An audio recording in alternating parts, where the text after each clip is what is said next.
President stressed that the federal government is working closely with security agencies and local authorities to rescue the victims and prevent future occurrences. Mr. President is deeply troubled by this tragedy. He shares your anguish, and he has sent me to assure you that this is not a moment for politics. This grief transcends party lines, geography, and identity. This is a time for unity, for compassion, and for firm resolve in the face of evil. Your Excellency will honor and appreciate and take care of the family of the Vice Principal of the Government Girls Comprehensive Secondary School. He paid the ultimate price in defense of his daughters, of his students.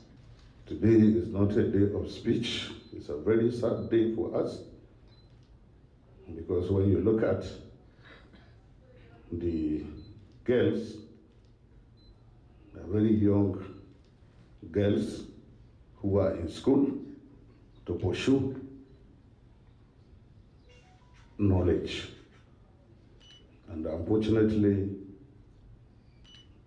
these notorious people went to that school in the night and abducted them.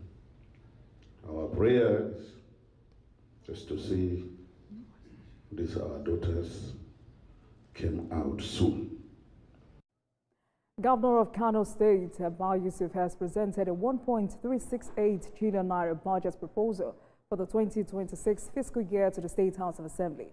Governor Yusuf mentioned that 934.6 billion naira is allocated to capital expenditure, while 433.4 billion naira is set aside for recurrent expenditure, with a 68% to 32% capital recurrence ratio. The governor explained that the budget is designed to complete legacy projects, consolidate ongoing gains, and introduce new development initiatives. The sectors receiving the highest allocation are education with 30%, infrastructure with 25%, and health 16%.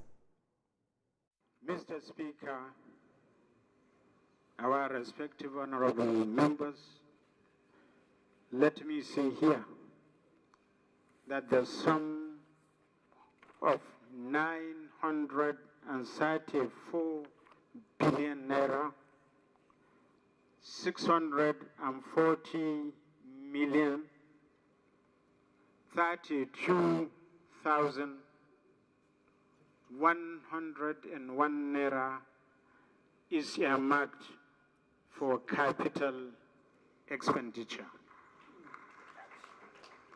Let's take a short break now and return for our first conversation for tonight. Please stay with us, everyone.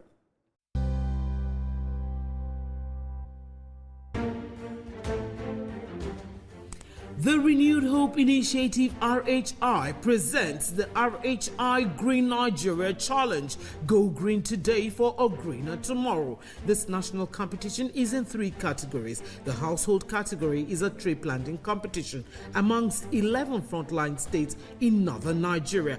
Each participating household in Adamawa, Borno, Bauchi, Gombe, Jigawa, Kano, Katsina, Kebbi, Sokoto, Yobe, and Zamfara states will plant a minimum of 1 tree to qualify, with a video evidence of before and after the tree planting exercise. 20 million naira would be awarded to the best household. Submission deadline is 20th December 2026. Community category will see local governments, local communities, schools, and NGOs reclaim and transform degraded or abandoned areas such as dump sites, landfills, parks, and their likes into green, vibrant gardens, parks, and eco-friendly spaces. 50 million naira would be awarded to the overall best community group. Deadline for submission is 15th July 2026. States category will have all states of the Federation and the Federal Capital Territory, excluding Enugu State, have a chance to address the growing threats to environmental sustainability and cleanliness. States will be judged based on the number of trees planted on major roads and inner streets and how clean they are. 100 million naira will be awarded to the best performing state. Already, Enugu State has 100 million naira for being RHI's model green state due to its greenery and cleanliness. Video evidence must be submitted by participating states on or before 20th December 2026. All entries must be directed to RHI Office, State House, Abuja, or email rhi.greenchallenge@statehouse.gov.ng. RHI Green Nigeria Challenge. Go green today for a greener tomorrow. I'm Nifemi Oguntoye, news anchor with TVC News. My day is usually busy and it's difficult keeping up with breaking news stories, trending stories, business news, stock exchange and what have you. But with TVC News on WhatsApp, I'm able to catch up with all the breaking news, real-time updates and trending stories on the go, right on my phone, no matter where I am. It's quick, easy and always on. And here you can join us by scanning the QR code or using the link on our X and Instagram. Why wait? Come to the side of news that keeps you ahead. TVC News, first with breaking news.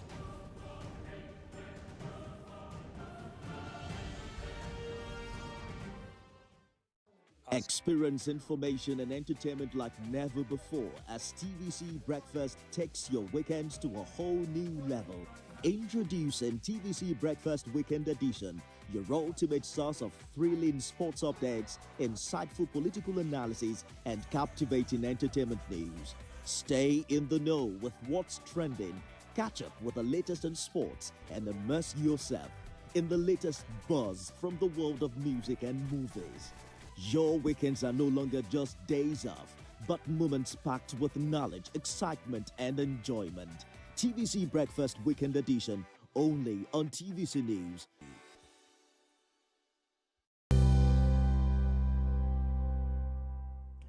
Thank you for staying with us, everyone. As Benue State approaches the 2027 general elections, political conversations are intensifying around the performance and future prospect of the ruling APC. At the center of this discourse is Governor Isaac Talia. We're barely 2 years to another crucial election cycle.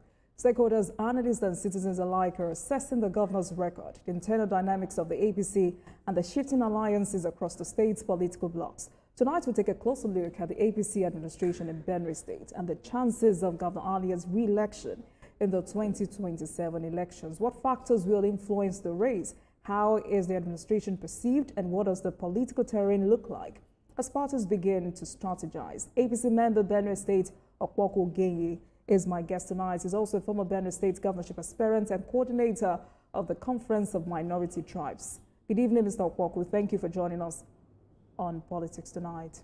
Good evening, Nigeria. Right. Good evening, Nigeria. Thank you for joining us. So I want us to start with security matters across the country because, I mean, that's the conversation today. And it's also a major challenge in Benue State. This week alone, 25 schoolgirls were kidnapped in Kebbi State. And in Kwara State, we have bandits storming a church, killing worshippers. What's your assessment of this security situation? Thank you very much. You agree with me that before President Bola Ahmed Tinubu took over power on May 29, 2023, there were so many local government areas in the country under the control of the insurgents or bandits. But within a year in office, he was able to demystify these bandits and terrorists. And we can see as 2027 election is drumming up and insurgency are also regrouping to distract the administration. I firmly believe that the recent attacks on churches and school is a mere attempt to relaunch the country as a terrorist organization, which as a supporter of the government, a believer of the country, and a man who has been on the street for the interests of the people, I disagree with them. It is true that we have pockets of insurgents that are attacking the people. The government is on it. There is no single local government in Nigeria today that is under the control of this insurgent, be it ISWAP, Bandit, or Boko Haram. The government is on top of the situation, and even in Kwara State, we saw the movement of the service chiefs. In Kebbi State, we saw the movement of even the defense chiefs, and we've seen the arrival of Mr. Vice President, who was personally there to commiserate with the people, and he also boosts the morale of the security agencies in the country. So I want to say that we should not be distracted, because no matter what they do, they cannot win the war against the people. It is a collective effort, collective responsibility of Nigerians that we must come together to defeat this ugly trend of insurrection. Thank you. Yes, they cannot win the war, Mr. Opoku, but Nigerians are dying. Soldiers are dying every day. And it's important that we fix this as a country. And yes, you know, when I speak with stakeholders, they say the federal government alone cannot do this. State governments must also, you know, up their games. But for a place like, states like Benue State, you know, I've spoken with federal lawmakers, I've spoken with stakeholders, and today I'm speaking with you. But for someone like Honorable David Ogewe, who represents Ojuobi Federal Constituency, you know, he has clearly said Benue killings are a clear failure of political leadership, basically because the state government is not doing enough. And for someone like Honorable Philip Agbese, the governor was helpless, and better synergy amongst all stakeholders would give a direction to how this challenge in Benue State would be handled. Do you agree with these theories? No, although the federal lawmakers that made such a proclamation are people who cannot spend a night in their own villages. Go there to Benue and check the terrain yourself. After the Yelwata massacre that drew the attention of Mr. President at the world, I am sure we have not had any such terrible situation in Benue. And the governor is on top of the situation. Let me bring this to your notice. During the reign of Suswan as governor of Benue State, there was a full-blown war against the Fulanis and the Agatu people. During that same period, there was a war between the Fulanis and the Guma people. During the reign of Otom as governor, in fact for the 8 years, you will hear every day of insecurity in Benue, killings and all of that. But within 2 years of Governor Hyacinth Alia's administration, the truth has been unveiled. The governor was able to mobilize security operatives. He was able to purchase operational vehicles, boost the morale of personnel, and they went after this insurgent. And today, what we have in Benue is pocket of insurrection. Pocket of insurrection. Are you aware that most of these insurgencies in Nigeria is as a result of illegal mining that is going on across the country? So any federal lawmaker that is seated here comfortably and say that the governor has failed, the person has equally failed. In fact, let me tell you this. Within 2 years of the Alias administration, he was able to control the yearly flood that ravaged Benue and consumed over billions of naira within 2 years of his administration. He was able to control that. If you go to Benue today, the governor has opened a new city called New Makodi City. He went into the hinterland and opened roads where people are now building and people are now living. He was able to control the erosion area, the flood area, and this year, you will agree with me that there is no flood in Benue as a whole. And in terms of infrastructure, the governor is revamping the old infrastructure. If you go to Anuni, where the secretary to the government of the federation come from, he started a tomato factory during his time as governor of Benue State. All right. Suswan came for 8 years, he didn't touch it. Oton spent 8 years, he didn't touch it. Governor Hyacinth Alia has gone to revamp that tomato paste industry. Kindly hold on, Mr. Opoku. We are talking about security. Yes. We're talking about security, we bring about social security. Without job creation, without infrastructure, you are worsening the security situation. So I am telling you that the governor was able to establish this area of development that has curtailed this insurrection in Benue State. That is what I'm trying to explain to you. You know, that you will agree with me again. It amazes me when chieftains, you know, stakeholders like you come on television to say the governor is on top of his game. And I mean, this is what I hear every time when I speak with stakeholders from other parts of the world, part of this country rather, where attacks have continued unabated. So I must go back to what some other stakeholders from Benue State have said to me on this show. Again, I would make reference to Honorable Gewi, who has been here like 3 times. It says if the state government, because I was bothered about states, if this challenge is about funding and if the state government needs to do more. But according to him, it cannot be about funding. But he says it's definitely about mismanagement of security funds, which according to him is a big factor in how insecurity is addressed in the state. Some other Benue chieftains have also said it is about political will. Where you're coming from what you've seen, from what you may have observed, what steps do you think needs to be taken to disrupt these criminal networks and reduce their influence in the state? Now, let me tell you, from the position of Honorable Ogewu, it shows that Ogewu has failed his people. Can you hold on, Mr. Okoko? In the course of this conversation, please hold on, sir. Yes. Please hold on. In the course of this conversation, please, I don't want you to throw around insultive words. I want you to be very mindful of the languages you use on air, because on television. And I don't want you to throw around unsubstantiated statements. So please go on. Now, when I mean by he has failed his people, is that he was not able to stand as a voice for Benue people when the killing was ongoing in the state.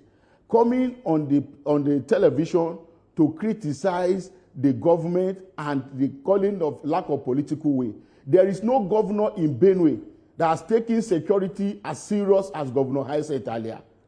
There is no governor in the history of Benue as a whole that has taken security down to the grassroots. This is the first time in Benue history that the governor constituted Governor Advisory Council, constituted point men in all the local government, down to the council ward, in view of security and developmental programs. So this is the first time we're having such in Benue. So when you say the governor is not taking security serious, it therefore means that you are not at home with the people. When I mean that these people that have said it in national television that the governor is not serious about security are people who cannot sleep a night in their own villages. So let them go and stay with the people, and they will tell them what the governor has done. The governor, within 2 years in office, he was able to tackle the issue of social security by ensuring that prompt salary is being paid, by ensuring that retirees are being paid of their pensions. The governor also tried to rehabilitate the state's infrastructure that is ongoing. The IBB Square is under construction. The state secretariat has been renovated. And so many other things that the governor is doing. Is building an airport. The Benue Investment and Property Company Limited has diversified into production of water, that's potable water, bread in bakery. Filling stations are also working. But Benue has listen, please. A turbulent political history. I'm listening to you, and I'm also, I need to interject. Yes, in go 3 ahead. minutes. With many of its political crises being driven by ethnic, economic, and security concerns. Some of them you've highlighted tonight. How do you view the political environment in your states, particularly regarding inter-party relations and the role of prominent stakeholders in representing Benue's diverse interests? Thank you very much once again.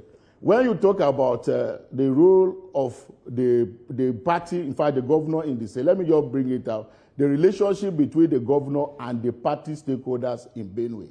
If you go to Benue, you have the security agencies, you have your correspondent in Benue who is doing very well. He can brief you exactly what's going on in Benue. If the governor of Benue State is not at home with the people, he wouldn't have been able to muzzle the kind of support he has garnered for the party in recent time. You see that in almost all the local government area of Benue, people are decamping to the APC. But there is a group of persons who stays in Abuja, people that won election under the influence of the governor, and constituted themselves to be stakeholders. Instead of marketing the good image of the state, they are always criticizing the governor, trying to pull down the government at all costs. The people, there is another group called the masses. The masses are the entire Benue people. If you remember the issue that happened between Chris Nguge and Chris Umba, and the Chris Nguge said, I took oath for Uba, and I also took oath for Anambra people. So between Uba and Anambarians, who are more greater? This is the case here. Why the stakeholders always claim that they should be giving the state resources to share. The governor has made it a point that he has a social contract with Benue people, and those resources must be channeled to the development of the state. In my own local government, and from other local government, the governor is constructing 38 kilometers of road between Igumale and Agila. He's constructing a road from Mutonko, Idele to Oju, down to Awaji. He has already awarded a road from Igumale again to Adiga, to Okpoga, to Edumoga, down to that Enugu road. As we speak, another 5 kilometers of road has been approved for that same local government. In total, the governor has been able to construct, in fact, to award 500 kilometers of road, which 200 kilometers are already achieved and completed. So in this regard, the relationship between the stakeholders and the government can never be smooth, because the so-called stakeholders are those who believe that instead of going to construct road, to build hospitals, give water to the people, that the governor should give them the money to share. But and is that that is the still problem going here. on, Mr. Okoko? Because the last time I heard the governor speak about that was in 2023. I'm wondering if that is still happening in Benue State. Because, I mean, to be fair, there are reports that the governor himself has marginalized party structures. They say a faction of the APC has alleged that he sidelined the state's executive committee and avoided party meetings. I mean, we saw that fracas between himself and the former chairman of the APC in the state. But as someone deeply involved in the APC, do you think this disunity threatens the party's chances in 2027? Are you not bothered about that? I am not bothered because the governor can win election in the state if the governor is committed to any election, the people are completely with him. I am telling you that these people that you mentioned, like today, he would win again in 2027. If the governor leaves the party to any party, he will win election. The governor has the capacity to win election. We have been contesting election in the APC. Let me tell you this. I was a governorship aspirant in the party alongside Jimmy Adanyanko. We contested the election, and Jimmy was our candidate. With all what we did, we couldn't win. But when it came to the Father Alias time, we won. Even when a local government result was not correlated, it was even said that the margin, even if you dash the local government result entirely to the opposition, Father Alias had already won the election. You hear the SGF testifying before the election that Father Alias is so popular that even when he walks on the street, people begin to shout his name. They believe that with the touching of the Father alone, they get healing. And that is what the Father is doing for the people. I want to discuss the issue of the former state chairman of the party, Austin Agada. I was a staff of the National Working Committee that dissolved the Austin Agada-led state working committee. And since the state working committee was dissolved, a caretaker committee was set up headed by Honorable Benjamin Omale. The party has been in a good working relationship with the governor. In fact, last month I attended the expanded caucus meeting of the party in Benue, and it seemed that nobody was actually missing from that party, from that meeting, because the people that were missing were maybe like 2 senators who were not there, and all their people were there. So there are people that cannot even challenge the governor. All right. In fact, all those people in the National Assembly, if the governor do not pronounce that the people should support them, nobody will support them. I assure you that. All right, Mr. Kwokul, we need to take a break at this moment. And when we return, we'll continue this conversation from where we stopped. Please stay with us, everyone. Hello?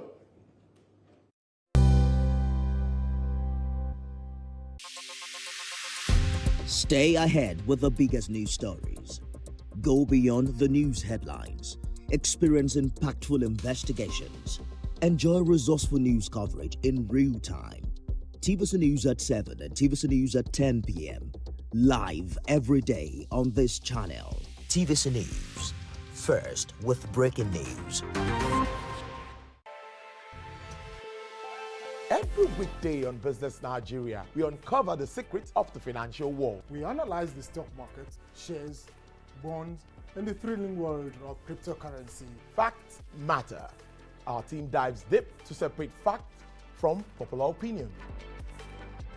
We simplify complex government policies as it impacts your everyday life, helping you navigate the ever-changing financial landscape. Watch Business Nigeria every weekday at 2 p.m. only on TVC News. First with breaking news.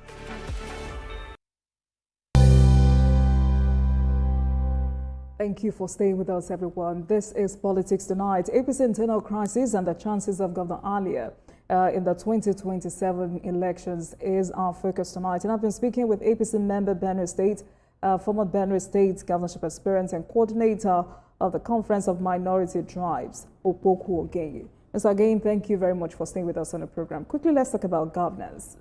Because I remember, I think it was about 2 weeks ago, Governor Alia says, he was stressing the importance of collective efforts in enhancing democracy and securing a prosperous future for the state. Does the governor practice what he preaches? Yes.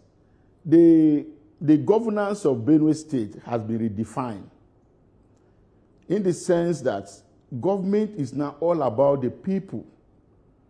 It is no longer the government of the few by the few. It is a government that you don't need to know anybody in the system before development can be brought close to you or to your doorstep.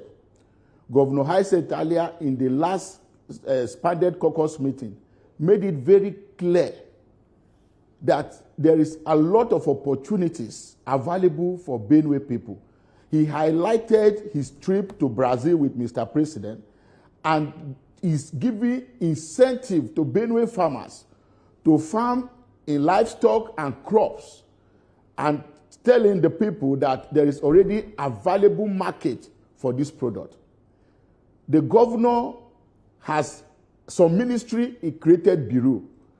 The bureau is to also oversee some of the activities that maybe commissioners may have been neglected. The governor has so many other issues of governance threatened. He has even the department called the Special Project, where we undertake developmental project without any bottleneck. So we talk about the progress of Benue. We are talking about the governor, Hyacint Alia. And I want to tell you that there is no way anybody will tell you that he loves Benue State without loving the governor. I was not a fan of Governor Hyacint Alia. I was not his own supporter during the primary election. But when the governor won the election, he proved me wrong by the developmental stride, his policy of administration. The governor has made it clear that the money of the state must be used for the development of Benue State. All right, so and that is why... Hold on, sir. Because I'm just wondering, while you were speaking, I know there is a group called the APC League in Benue State calling for disciplinary action. That group is accusing the governor of anti-party activity and threatening defection. And since you coordinate the Conference of Minority Tribes, how do you think his actions affect the trust of minority constituencies in the APC? Also, do you personally feel that minority tribes are being adequately represented or consulted in this administration? Yes.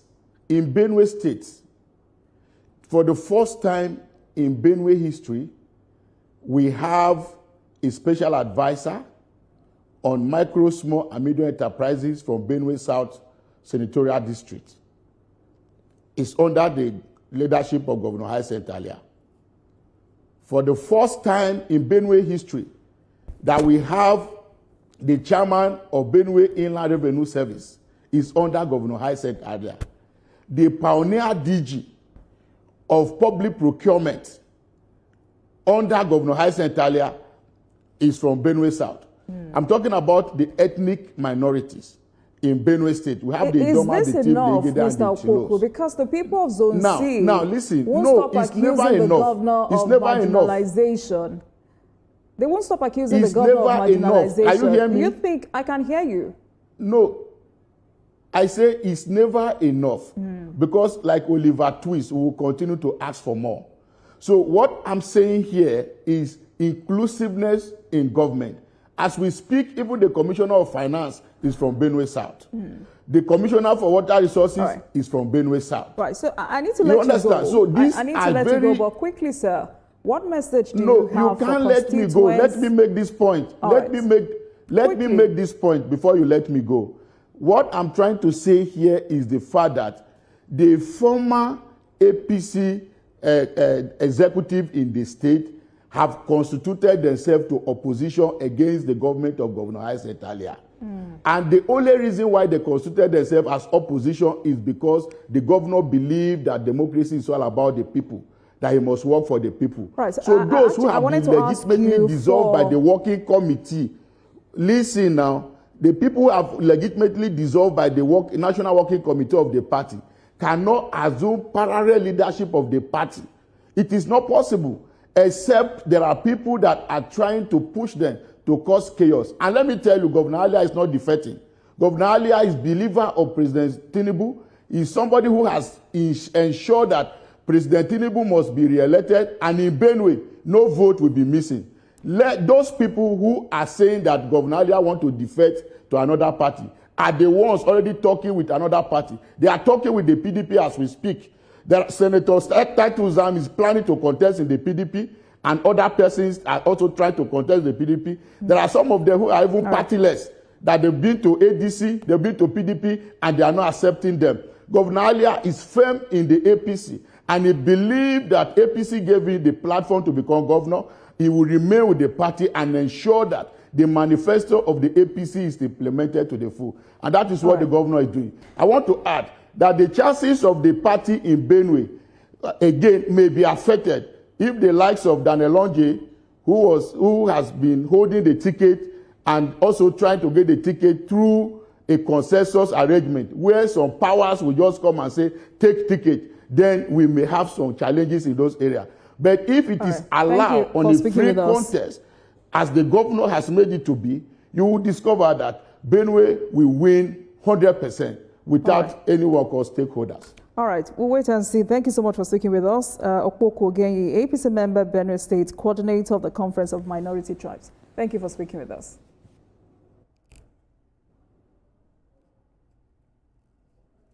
All right, let's take a break and I'll be right back. Please stay with us, everyone.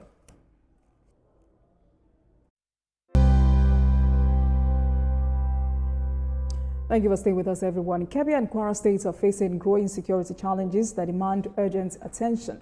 From local communities to state authorities, the impact is being felt across the board.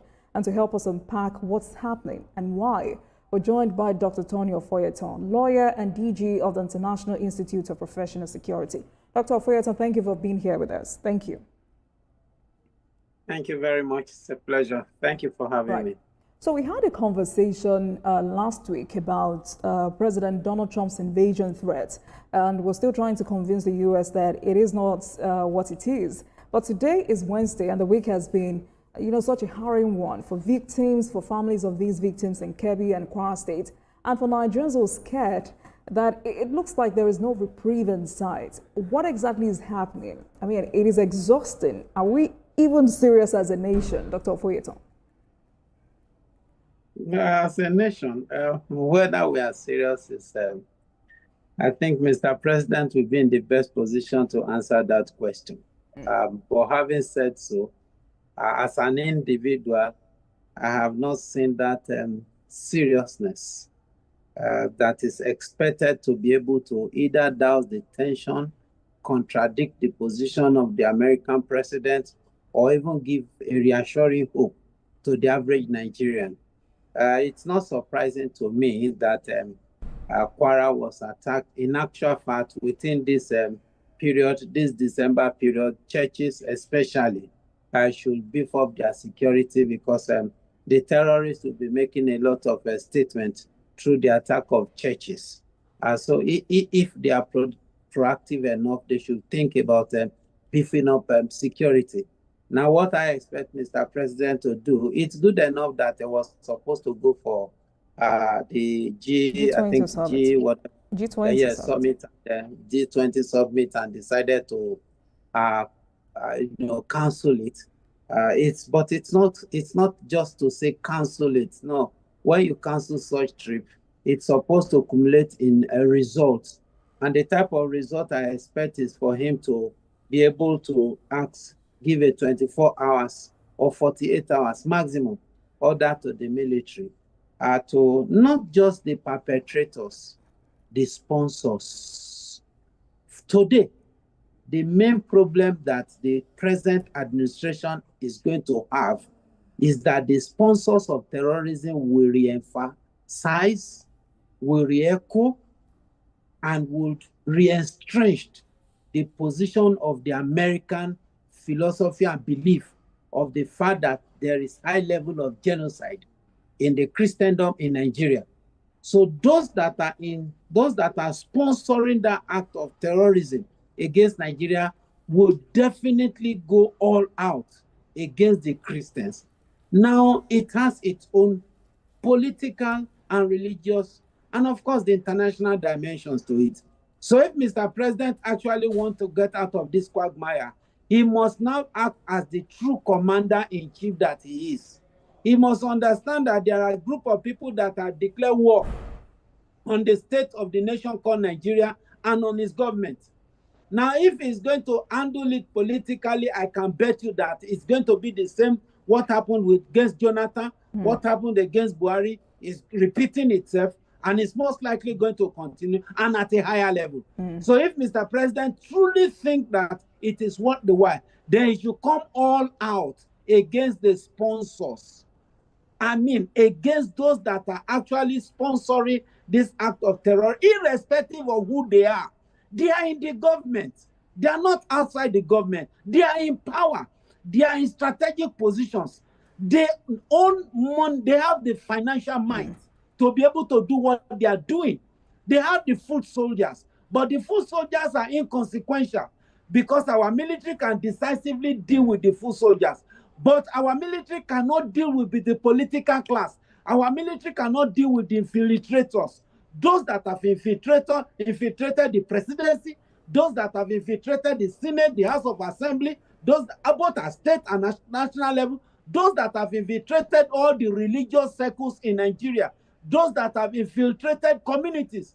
The military may not be able to deal with all this. So it means that government must come all out. And one person that I think the government should, Mr. President, should reappraise his functionality is the office of the NSA. The office of the NSA is supposed to be a central coordinating unit, an operational strategic unit, a unit that is supposed to, be so strategic.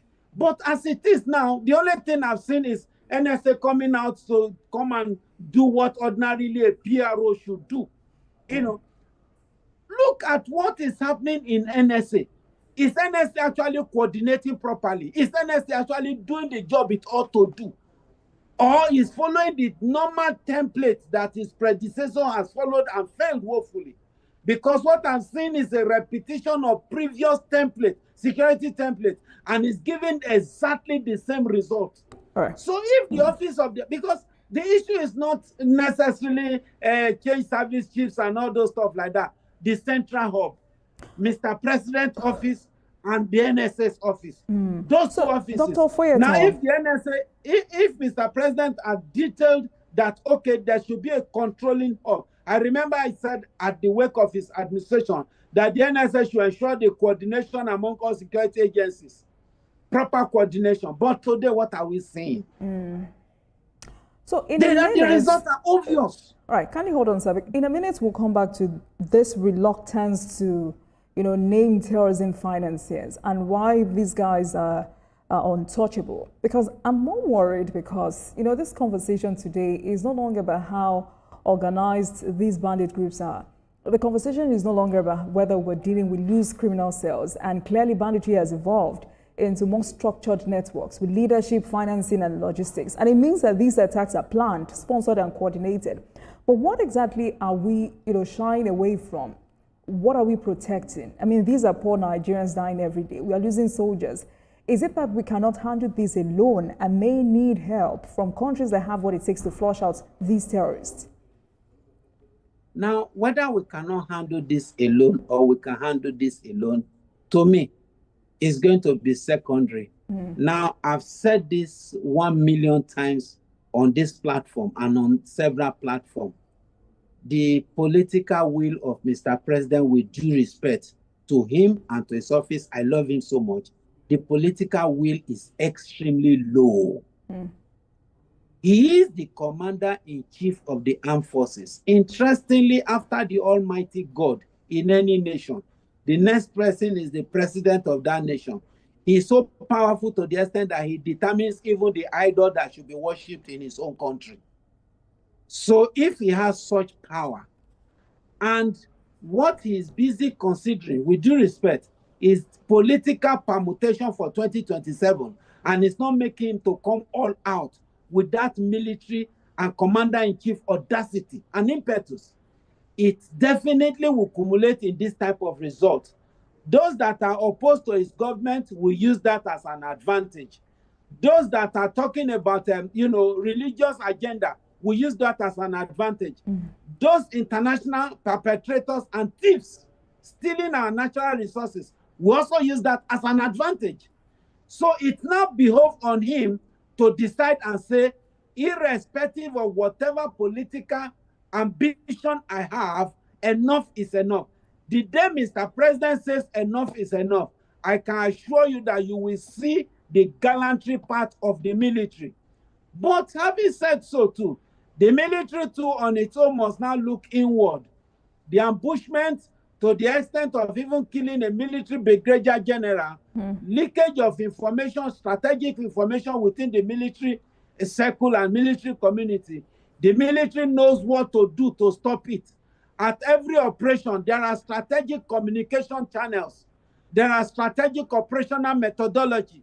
Now, if that methodology is broken down to the extent that the adversary now have information as to the strategy and your movement, then of course you should expect ambushment, you should expect such attacks and the like. So if the military want to prevent the occurrence of such, they know what to do. Some of these things are not things we actually discuss or analyze on air, but they know what to do. Except for the fact that, maybe those sleeper cells in security agencies have grown. Their adversaries have grown and developed to the extent that they are now at that top rank in the military. They are now the people cutting the, calling the shots and all those stuff like that. If that is not the case, then this new service should be able to do the needful, flush out those that are, moles amongst you. If you don't flush them out, you will continue to fail. There is no two-way about it, because once your strategy is already in the hand of your adversary, once your movement is already in the hand of your adversary, once your might and capability is already in the hand of your adversary, the result is obviously clear. So if they want to achieve better results, they should first of all look inward. Battles are first won on the drawing table, first before the battlefield. But you don't talk about going to win a battlefield, a battle on the battlefield, when you have not won it at that operational and strategic level. So that is where the military, with due respect, must now begin to look inward, and all security agencies applicable as it is now. So maybe I should put you on the spot, Dr. Ofoyeto, because I mean it's sad and interesting at the same time, because many Nigerians believe the country's security architecture has failed to adapt to modern threats. I do not know if you agree with that, but if you have the authority to perhaps execute just one reform immediately, what would it be? If you were advising policy makers, if you were advising the president, if you were advising the service chiefs, what 3 priorities actions would you de-risk immediately or within 6 to 12 months to reduce this threat? If I have to take that challenge, I will tell you that my first approach will be funny, because I'm most likely going to be looking at different coordinated approach at the same time. Number one is, first of all, I want to look at the approach of clearing out all my forests. All. Federal Republic of Nigeria, I want to clear everybody, every human being in my forest. Whatever it is, get out of the forest, come to the city. That is the first thing I want to do. First, and it's going to be a kinetic approach. And I'm going to apply the instrumentality of both the field operation, the physical operation, technological operation, every form of strategy that I need to ensure that my forest is clear. Irrespective whether it is mining sites, whatever it is, first of all, I want to clear. Then once I clear them, I put my military in charge to make sure that no adversary. And I'm ensure that all ungoverned spaces, all communities that have been taken over by adversaries and militants and terrorists, I recover everything. Then, of course, those that are sponsoring terrorism, if there are countries that terrorist financing has passed through, I will disconnect from them. It doesn't make any difference how important they are to my country. I will disconnect because they are my enemies. If they have to kill my people, raise up insurrection, raise up red belt group, raise up terrorist group and banditry, all because of their own selfish advantage, I will cut off diplomatic relationship, even if it's 20 years. I'll cut it off from there. Those that are my own citizens that have participated or participating in cooperating with them, honestly, those that ought to be killed, I will kill them.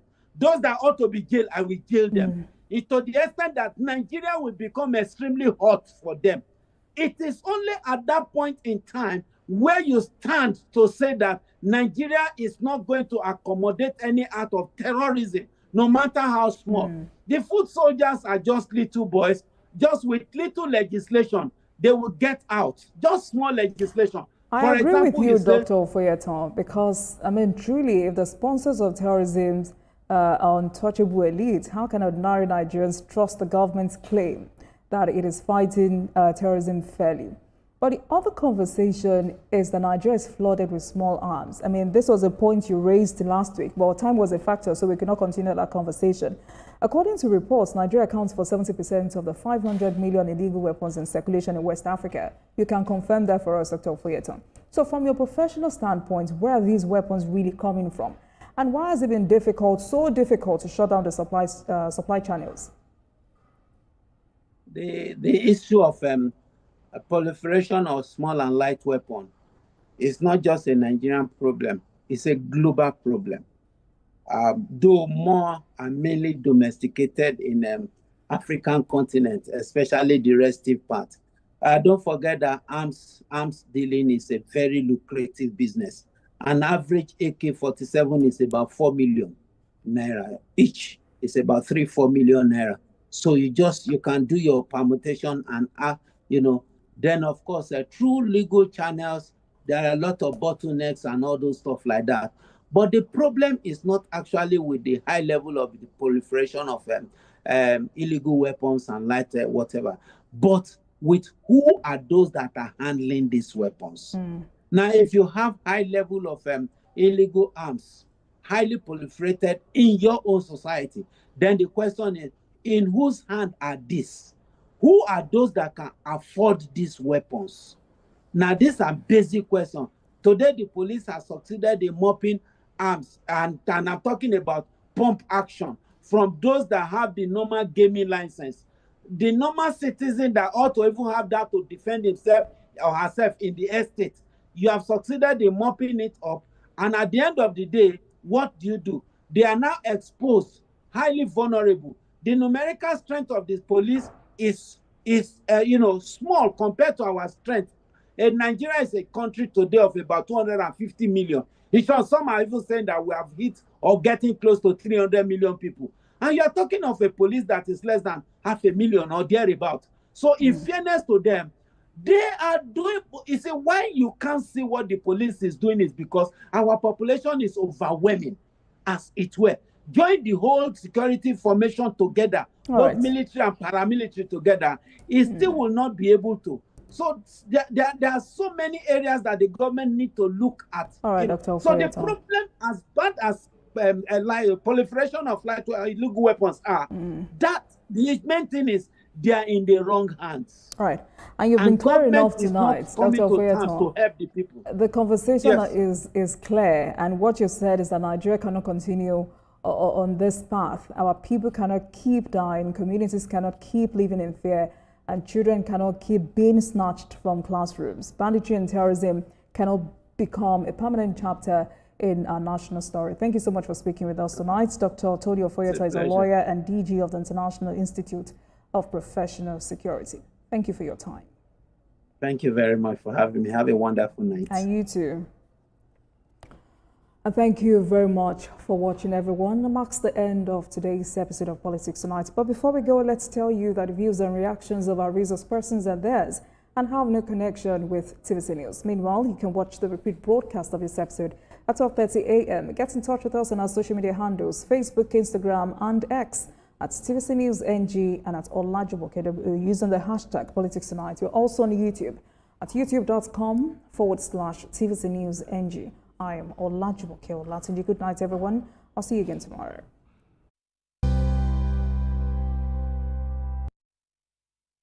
Wherever we go, we carry the taste of home with us. Because, as everyone knows, it's never just food.